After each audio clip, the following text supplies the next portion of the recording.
ನಮಸ್ತೆ ವೀಕ್ಷಕರೇ, ಈ ದಿವಸ ನಾವು ದುರ್ಗಾಪರಮೇಶ್ವರ ದೇವಸ್ಥಾನದಲ್ಲಿದ್ದೇವೆ. ಇಲ್ಲಿ ನನ್ನೊಂದಿಗೆ ಕ್ಷೇತ್ರದ ಅರ್ಚಕರಾದ ಚಂದ್ರ ಅವರಿದ್ದಾರೆ. ನಮಸ್ತೆ ಚಂದ್ರ. ಕಳೆದ ವಿಡಿಯೋದಲ್ಲಿ ನೀವು ತುಂಬ ಕ್ಷೇತ್ರದ ಬಗ್ಗೆ ಜೀರ್ಣೋದ್ಧಾರ ಬಗ್ಗೆ ಮಾತಾಡಿದ್ದೀರಾ. ಈಗ ಕ್ಷೇತ್ರದ ಜೀರ್ಣೋದ್ಧಾರ ಹೇಗೆ ನಡೀತಿದೆ? ತುಂಬ ಪ್ರಗತಿಯಲ್ಲಿ ನಡೀತಿದೆ. ಅಂದರೆ ಇವತ್ತು ಚಂಡಿಕಾ ಹೋಮ ಇದೆ. ಚಂಡಿಕಾ ಹೋಮ ಅಂದರೆ ದುಷ್ಟಶಕ್ತಿಗಳೇನಿಲ್ಲ ಅದನ್ನೆಲ್ಲ ಹೊರಗೆ ಹಾಕಿ ದೇವಿಗೆ ಕಲೆ ತುಂಬಿಸಿದೆ.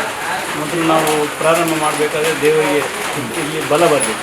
ಬಲ ಬಂದು ಆಮೇಲೆ ಬಾಲಾಲಯ ಮಾಡಿ ದೇವರನ್ನಾಗಿ ಕೂರಿಸಿ ನಾವು ಮುಂದೆ ದೇವರ ಜೀರ್ಣೋದ್ಧಾರ ಇದು ಆಟಿ ಅಂತ ಹೇಳ್ತೇವೆ. ಆಟಿ ಬರ್ತಾ ಇದೆ. ಆಟಿ ಕಳೆದ ನಂತರ ಸೋನ ಬರ್ತದೆ. ಸೋನದಲ್ಲಿ ನಾವು ಬಾಲಾಲಯ ಮಾಡಿ ದೇವರನ್ನು ಬಾಲಾಲಯ ಕೂರಿಸಿ ಜೀರ್ಣೋದ್ಧಾರ ಪ್ರಾರಂಭ ಮಾಡ್ತಾ ಇದ್ದೀವಿ. ಕೆಲಸ ಮಾಡಿ ಪ್ರಾರಂಭ ಮಾಡ್ತಾ ಇದ್ದೀವಿ. ಚಂಡಿಕೋಮ ಅಂತ ಹೇಳಿದರೆ ಹೌದು, ಚಂಡಿಕೋಮ ಮಾಡುವ ಉದ್ದೇಶ ಏನು? ಚಂಡಿಕಾ ಹೋಮ ಅಂದರೆ ಈಗ ಒಂದು ದೇವಸ್ಥಾನ ಮಾಡಬೇಕಾದ್ರೆ ಆ ಜಾಗದಲ್ಲಿ ಎಂತ ಇದ್ದು ಅದನ್ನು ನಾವು ಶುದ್ಧ ಮಾಡಬೇಕು. ಇಂಥ ಕೆಟ್ಟ ಹೊರಗಾಕಿ ಚಂಡಿಕಾ ಹೋಮ ಅಂದರೆ ಏನು ದುಷ್ಟಶಕ್ತಿಗಳು ಏನಿದ್ರು ಅದನ್ನು ಹೊರಗೆ ದೇವರಿಗೆ ಬಲ ಮುಂಚೆ ಕ್ಷೇತ್ರವನ್ನು ದೇವರಿಗೆ ಬಲ ತುಂಬಿಸಬೇಕು. ಬಲ ತುಂಬಿಸಿ ಆಮೇಲೆ ಅದಕ್ಕಾಗಿ ಇದು ನಾವು ನೆನೆಸಿದ್ದಲ್ಲ, ತಾಯಿ ಹೇಳಿದರೆ ಮುಂಚಿತವಾಗಿ ಚಂಡಿಕಾ ಹೋಮ ಮಾಡಿ ಆಮೇಲೆ ನೀವು ಕ್ಷೇತ್ರ ಜೀರ್ಣೋದ್ಧಾರಕ್ಕೆ ಇಳಿಯಿರಿ ಅಂತ. ಏನಂದರೆ ಇಲ್ಲಿ ಅಷ್ಟಮಂಗಲ ತಾಂಬೂಲ ಪ್ರಶ್ನೆ ಯಾವುದಿಲ್ಲ. ತಾಯಿ ಏನು ಮಾಡಬೇಕಾದ್ರೂ ತಾಯಿ ಹೇಳಿದಾಗೆ ನಾವು ಹೇಳೋದು. ಗರ್ಭಗುಡಿ ಈ ಥರ ಬರಬೇಕಾದ್ರೆ ಎಲ್ಲ ತಾಯಿ ಹೇಳೋದು. ಇಲ್ಲಿ ಯಾರು ಬ್ರಾಹ್ಮಣರು ಹೇಳಲಿಕ್ಕೆ ನಾವು ಯಾರು ಹೇಳಿದಾಗಿಲ್ಲ. ದೇವರು ಏನು ಹೇಳ್ತಾರೆ ಅದನ್ನು ನಾವು ಮಾಡ್ತೀವಿ. ಈಗ ನೀವು ಕ್ಷೇತ್ರದಲ್ಲಿ ಜೀರ್ಣೋದ್ಧಾರ ಅಂತ ಹೇಳ್ತೀವಿ. ಈಗ ಜೀರ್ಣೋದ್ಧಾರಕ್ಕೆ ನಿಮ್ಮ ಕಡೆಯಿಂದ ಏನು ಪ್ರಯತ್ನ ಆಗ್ತದೆ?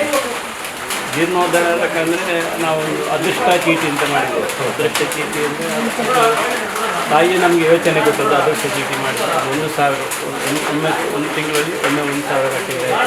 ಅದನ್ನು ತಾಯಿ ಹೇಳಿದರೆ ಅಂದರೆ ನೀವು ಮಂದಿರಕ್ಕೆ ಹೋಗಿ ಈ ಭಜನಾ ಮಂದಿರ, ಭಜನಾ ಮಂಡಳಿ. ದೇವರಿಗೆ ಭಜನೆ ಅಂದರೆ ತುಂಬ ಪ್ರೀತಿ. ಯಾವ ಹೋಮಕ್ಕಿಂತಲೂ ಭಜನೆಯಲ್ಲಿ ದೇವರನ್ನು ಉಳಿಲಿಕ್ಕೆ ಸಾಧ್ಯ. ಭಜನೆಗೆ ಶಕ್ತಿ ಯಾವ ಪೂಜೆ ಯಾವ ಹೋಮಕ್ಕೂ ಇಲ್ಲ. ಆದ್ದರಿಂದ ದೇವರು ಹೇಳಿದ್ದು ಭಜನಾ ಮಂದಿರಕ್ಕೆ ಭೇಟಿ ಕೊಡಿ. ಇಲ್ಲಿ ದಕ್ಷಿಣ ಕನ್ನಡ ಎಲ್ಲಿ ಭಜನಾ ಮಂದಿರಗಳು, ಆ ಭಜನಾ ಮಂದಿರಕ್ಕೆ ಭೇಟಿ ಕೊಡಿ. ಅವರಲ್ಲಿ ನೀವು ನಿಮ್ಮ ಆಮಂತ್ರಣ ಪತ್ರಿಕೆಯನ್ನು ಕೊಟ್ಟು ನಿಮ್ಮ ರಸೀದಿ ಇದು ಟಿಕೆಟ್ ಅದೃಷ್ಟ ಚೀಟಿಯ ಟಿಕೆಟನ್ನು ಕೊಡಿ. ಯಾಕಂದರೆ ಅವರು ಅದು ತಗೊಳ್ಳದಿದ್ದರೆ ಅವರ ಕೈಯಿಂದ ಏನು ಕೊಡ್ತಾರೆ ಅದನ್ನು ನೀವು ತಗೊಳ್ಳಿ. ಯಾಕೆಂದರೆ ಇಲ್ಲಿ ಒಬ್ಬನೇ ಮಾಡಿದ್ದಂತ ಬರಬಾರ್ದು. ಒಬ್ಬನೇ ಮಾಡಿದರೆ ಅದು ನಾನು ಮಾಡಿದ್ದಂತ ಬರ್ತೇನೆ. ದೇವರು ಹೇಳೋದು ಎಲ್ಲ ಭಜಕರಿಂದ ನಮಗೆ ಬರಲಿ. ಅದು ನನ್ನ ಮಕ್ಕಳು, ಬೇರೆಯವರು ಸಹ ನನ್ನ ಮಕ್ಕಳು. ಆದರೆ ಅವರು ಭಜನೆಯವರು ತುಂಬ ದೇವರ ಪ್ರೀತಿಯಿಂದ ಕಾಣ್ತಾ ಇದ್ದಾರೆ. ಹಾಗಾಗಿ ತಾಯಿ ಹೇಳೋದು ಭಿಕ್ಷುಕರಿಂದ ಸಹ 1 ರೂಪಾಯಿ ಅದು ನೀವು ಬೇಡಬೇಕು. ನೀವು 10 ರೂಪಾಯಿ ಕೊಟ್ಟು ಅವರು 1 ರೂಪಾಯಿ ಅವ್ರ ಹತ್ರ ತಗೊಳ್ಳಿ. ಯಾಕೆಂತ ಹೇಳಿದರೆ ಅವರ ಕರ್ಮನೂ ಹೋಗಬೇಕು. ದೇವಸ್ಥಾನ ಮಾಡೋದು ಸುಲಭದ ಕೆಲಸ ಅಲ್ಲ. ನಮ್ಮ ಕರ್ಮ ಎಲ್ಲ ಹೋಗಬೇಕಾದ್ರೆ ಅದು ನಮಗೆ ಪುಣ್ಯದ ಕೆಲಸ. ಆದ್ದರಿಂದ ಅದನ್ನು ನಾವು ಒಗ್ಗೂಡಿಸಿ ಮಾಡ್ತಾ ಇದ್ದೇವೆ. ಈಗ 1 ತಂಡ ಮಾಡಿದ್ದೇವೆ. ನಾವು 1 ತಂಡ ಮಾಡಿದ್ದೇವೆ. ಭಜನಾ ಮಂದಿರಕ್ಕೆ ಭೇಟಿ ಕೊಡೋದು ಶುಕ್ರವಾರ ಆಗೋದಿಲ್ಲ. ಈಗ ಗುರುವಾರ ಶನಿವಾರ 2 ದಿವಸ ಹೋಗ್ತಾ ಇದ್ದೀವಿ. ಇನ್ನು ಅದನ್ನು ಸೋಮವಾರ ಮತ್ತು ಶುಕ್ರವಾರ ಬಾಲಾಲಯ ಆದ ನಂತರ ಶುಕ್ರವಾರ ಮತ್ತು ಮಂಗಳವಾರ ಸಹ ನಾವು ಹೋಗಲಿಕ್ಕೆ ಇದ್ದೇವೆ. ದೇವಿ ಭಜನಾ ಮಂದಿರ ಅದು ಶುಕ್ರವಾರ ಇರುತ್ತಿಗೆಲ್ಲ ಮಂಗಳವಾರ ಇರುತ್ತೆ. ಅದಕ್ಕೂ ಭೇಟಿ ಕೊಡಿಸಬೇಕಂತ ಇದ್ದೇವೆ. ನಾವೆಲ್ಲ 3 ತಂಡವಾಗಿ ನಾವು ಮಾಡಲಿಕ್ಕೆ ಪ್ರಯತ್ನ ಮಾಡ್ತಾ ಇದ್ದೇವೆ. ಮತ್ತೊಂದೇನೆಂದರೆ ಭಜನಾ ಮಂದಿರಕ್ಕೆ ಹೋದಾಗ ಎಲ್ಲ ಭಜನಾ ಮಂದಿರ ಇಷ್ಟರವರೆಗೆ ಹೋಗಿದ್ದು ಭಜನಾ ಮಂಡಳಿಯವರು ಎಲ್ಲರೂ ನಮಗೆ ತುಂಬ ಉತ್ಸಾಹ ಕೊಡ್ತಿದ್ದಾರೆ. ಅವರು ಸಹ ನಾವು ನಮ್ಮ ಕೈಯಿಂದ ಏನು ಮಾಡಲಿಕ್ಕೆ ಆಗುತ್ತೆ ಅದನ್ನು ನಾವು ಮಾಡಿದಂಥ ಅವಶ್ಯ ಆಗಿದೆ. ಅದು ನಮಗೆ ತುಂಬ ಬಲ ಜಾಸ್ತಿ ಬಂದಿದೆ. ಇನ್ನಷ್ಟು ಬಲ ಜಾಸ್ತಿ ಆಗಿದೆ. ಇವಾಗ ನೀವು ಭಜನಾ ಮಂಡಳಿಗೆ ಹೋಗ್ತಿದ್ದು ನಿಮಗೆ ತುಂಬ ಸಹಕಾರ ಕೊಡ್ತಾರೆ. ಆದ್ದರಿಂದ ಎಲ್ಲ ಭಜನಾ ಮಂಡಳಿಯವರಿಗೆ ನನ್ನ ಅಭಿನಂದನೆಗಳು. ಅವರಿಗೆ ದೇವರು ಅವರ ಇಷ್ಟಾರ್ಥವನ್ನು ಈಡೇರಿಸಲಿ. ಅವರಿಗೆ ಆರೋಗ್ಯ ಭಾಗ್ಯವನ್ನು ಕೊಡಲಿ. ಹೋದಲ್ಲಿ ಬಂದಲ್ಲಿ ದೇವರು ಅವರು ರಕ್ಷಣೆ ಮಾಡಲಿ. ಈ ಮೂಲಕ ಅವರಿಗೆ ದೇವರಲ್ಲಿ ಪ್ರಾರ್ಥಿಸ್ತಾರೆ. ಅದೇ ರೀತಿ ನೀವು ಭಜನಾ ಮಂಡಳಿಗೆ ಹೋಗ್ತಿರಲ್ಲ, ಅವ್ರದ್ದು ಏನಂತ ಹೇಳ್ತಾರೆ ನಿಜವಾಗ? ಅಂದರೆ ತಾಯಿ ಏನು ಹೇಳಲಿಕ್ಕೆ ಹೇಳಿದ್ದಾರೆ ಅಲ್ಲಿ ಹೋಗಿ? ಅವರು ತಾಯಿ ಅಂದರೆ ದುರ್ಗಾಪರಮೇಶ್ವರ ಅಂತೇಳಿ ಕರ್ನಾಟಕದಲ್ಲಿ ಎಲ್ಲಿದೆ ಅಂತ ನಮಗೆ ಗೊತ್ತಿಲ್ಲ ಸರಿಯಾಗಿ. ಆದರೆ ದಕ್ಷಿಣ ಕನ್ನಡದಲ್ಲಿ ಅಂತೂ ವಾರಾಹಿ ಅಂತೇಳಿ ಎಲ್ಲಿ ಸಹ ಇಲ್ಲ. ಅದು ತಾಯಿಯ ಚರಿತ್ರೆಯಲ್ಲಿ ಹೇಳಿ ನಾವು ವಿಜ್ಞಾಪನೆ ಪತ್ರ ಇದೆ ಅದನ್ನು ಕೊಟ್ಟು ಅವರಿಗೆ ಹೇಳಿಬಿಟ್ಟು ಅವರಿಗೆ ಮನವರಿಕೆ ಆಗ್ತದೆ. ಒಂದು ತಿಂಗಳಾದ ನಂತರ ನಮ್ಮ ಸಭೆ ಇದೆ ತಿಂಗಳದ್ದು, ಅದರಲ್ಲಿ ನೋಡಿ ನಾವು ತಿಳಿಸ್ತೇವೆ ಅಂತ ಹೇಳ್ತಾರೆ. ಹೆಚ್ಚಿಗೆ ಅವರು ನಮಗೆ ಪ್ರೋತ್ಸಾಹ ಕೊಟ್ಟಿದ್ದಾರೆ, ವ್ಯವಸಾಯ ಸಹ ಮಾಡಿದ್ದಾರೆ. ಭಜನಾ ಮಂಡಳಿ ಹೋಗ್ತಾ ಇದ್ದಾರೆ, ಅದೇ ರೀತಿ ಯಾವುದಾದ್ರೂ ನೀವು ದೇವಸ್ಥಾನ ಮುಂಚೆ ಹೋಗ್ತಿದ್ರಲ್ಲ, ಅದೀಗ ನಿಂತಿದೆ ಅಥವಾ ಹೋಗುವ? ಇವಾಗ ಜಾತ್ರೆಗೆಲ್ಲ ಹೋಗಿದ್ದು ನಿಲ್ಲಿಸಿದೆ, ಜಾತ್ರೆ ಎಲ್ಲ ಇಲ್ಲ, ಜಾತ್ರೆಯಲ್ಲಿ ಹೋಗಲಿಕ್ಕೆ ಆಗುವುದಿಲ್ಲ. ಆದರೆ ಪನೋಲಿ ಬೈಲಲ್ಲಿ ಹೋಗಿ ನಾವು ಮಂಗಳವಾರ ಮತ್ತು ಶುಕ್ರವಾರ ಮತ್ತು ಆದಿತ್ಯವಾರ ಸಿಕ್ಕಿದ್ರೆ ಆದಿತ್ಯವಾರ ನಮಗೆ ಸಮಯ ಇದ್ದರೆ ಆದಿತ್ಯವಾರ ಸಹ ಹೋಗ್ತೇವೆ.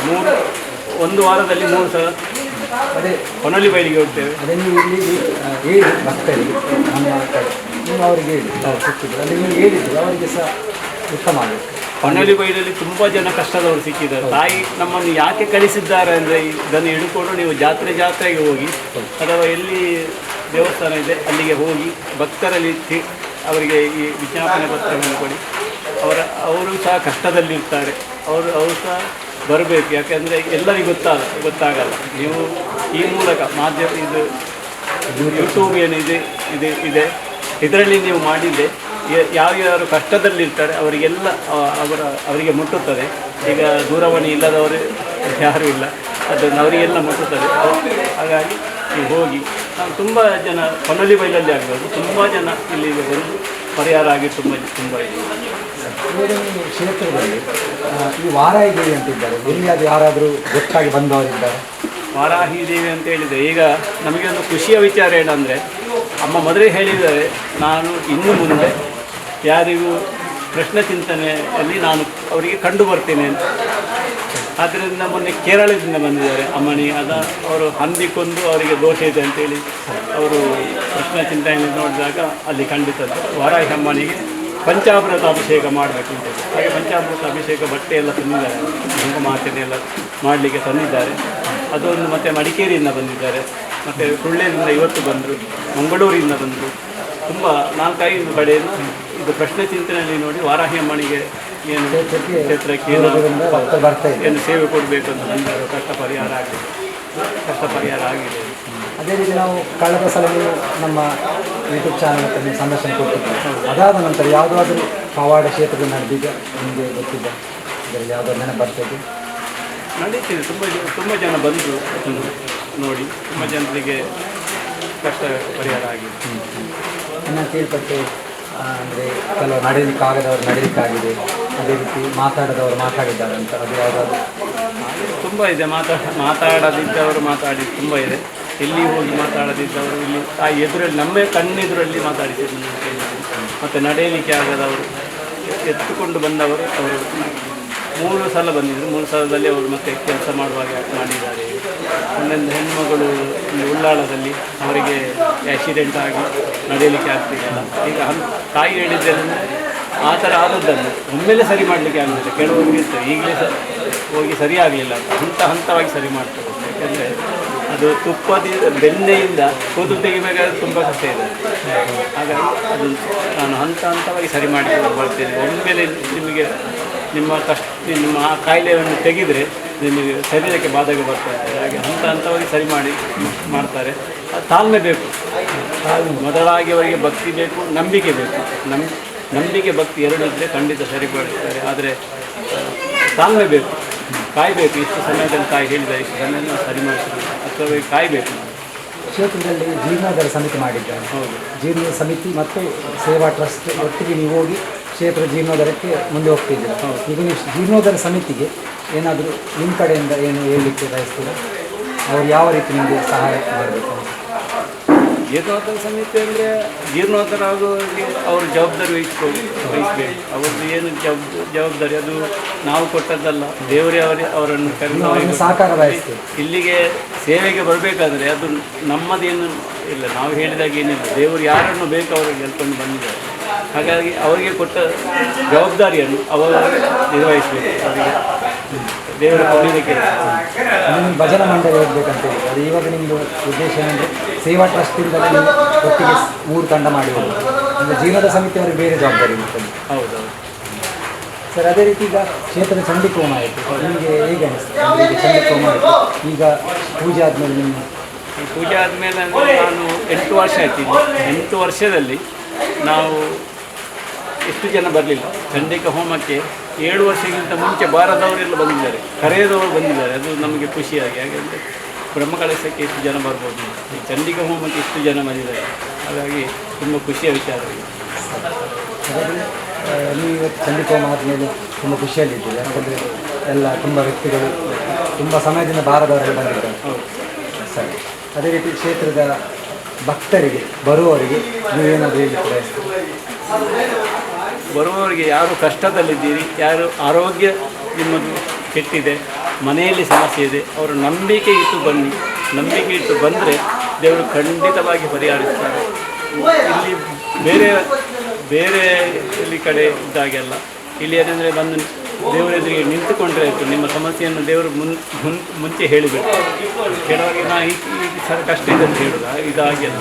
ಅವತ್ತು ಬಂದು ನಿಂತ ತಾಯಿ ಎಲ್ಲ ಹೇಳಿಕೊಂಡು ನಂಬಿಕೆ ಇಟ್ಟು ಬನ್ನಿ ಅಂತ ಎಲ್ಲ ಭಕ್ತರಿಗೆ ಕ್ಷೇತ್ರದ ಬಗ್ಗೆ ಮಾಹಿತಿ ಕೊಟ್ಟು ಕ್ಷೇತ್ರದಲ್ಲಿ ಮುಂದೆ ಏನಾಗಬೇಕು, ಅದೇ ರೀತಿ ಕ್ಷೇತ್ರದಲ್ಲಿ ನಡೆದ ಚಂಡಿಕೋಮದ ಬಗ್ಗೆ ನೀವು ವಿಷಯ ತಿಳಿಸಿದ್ದೀರಿ. ಅದೇ ರೀತಿ ಭಕ್ತರಿಗೂ ಸಹ ಹೇಳಿದ್ದೀರಿ, ಹೇಗೆ ಯಾವ ರೀತಿಯಲ್ಲಿ ಇದ್ದರೆ ಅವರು ಎಲ್ಲ ಸಮಸ್ಯೆ ನಿವಾರಣೆ ಆಗುತ್ತೆ ಅಂತ. ಇಷ್ಟೊಳಗೆ ಕ್ಷೇತ್ರದ ಬಗ್ಗೆ ಮಾಹಿತಿ ಕೊಟ್ಟಿದ್ದಕ್ಕೆ ನಿಮಗೆ ಧನ್ಯವಾದಗಳು.